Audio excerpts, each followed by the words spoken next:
yeah, up to the single vineyards of Westhofen, my hometown, and yeah, we have 4 different vineyard sites which are classified as Grand Cru vineyard site. It's Aulerde, it's Kirchspiel, it's Brunnenhäuschen, and it's Moorstein.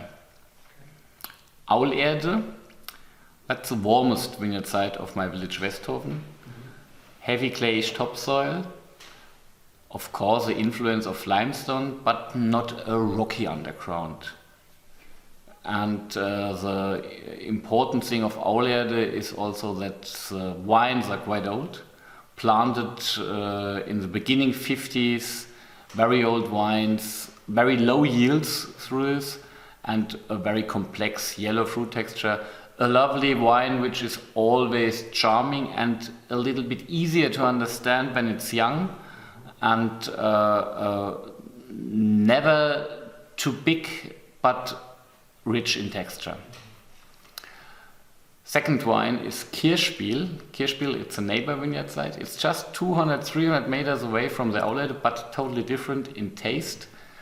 It's much more influenced by the limestone rocks which are in the underground.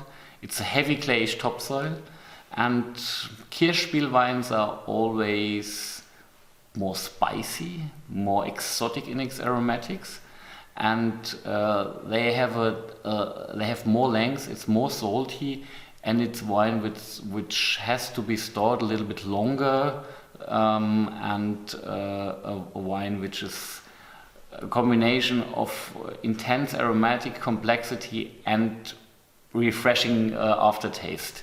So quite unique characterization. Yeah, then we go up on the hillside. We have talked about Aulerde and Kirchspiel on a level of 100 to 200, 250 meters altitude. On the hill, more on the upper side of the hill, we talk about Brunnenhäuschen Vineyard. Brunnenhäuschen is situated on a level of 200 to 240 meters, a cooler place, south-faced. And the most important thing on Brunnenhäuschen is that it's a red soil. It's a terra rossa, so a lot of iron in the soil, and again limestone rocks in the underground.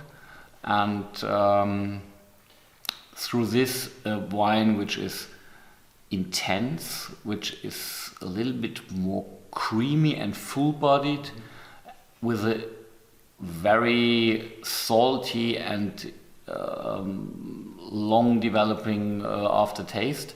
A wine which should be stored for a few years before it's on a perfect stage, but again, also to drink young, possible to drink young when you love young Rieslings. And fascinating to me, as we drove by the vineyard, we saw that it's just sort of your section that is the iron base material. The rest of it was like the rest of the hill was more chalk and clay.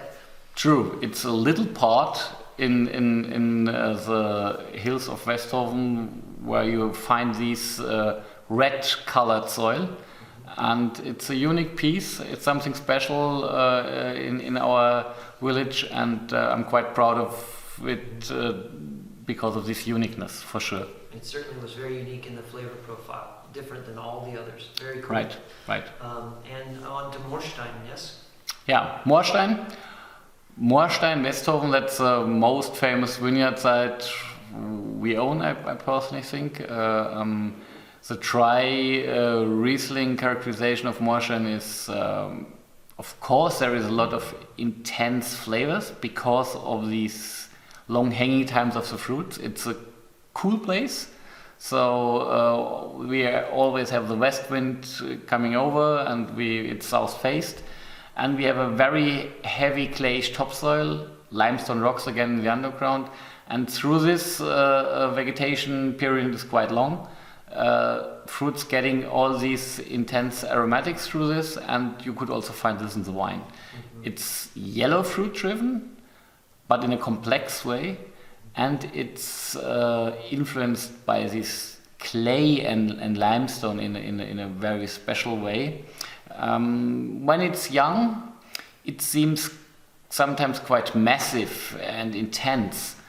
And when it's developing, it's shown step by step. It's single texture things it has, and so it's like a flower which is start to open step by step in long terms, and this makes Moorstein quite special. And I would also say it's the most salty Riesling we produce. Yeah, it was certainly the most impactful of the wines as a young wine. I'm not saying that you should like it better as a consumer or whatever, but it was definitely so specific. It was very beautiful, and it was great to taste it young. And I thank you for your time.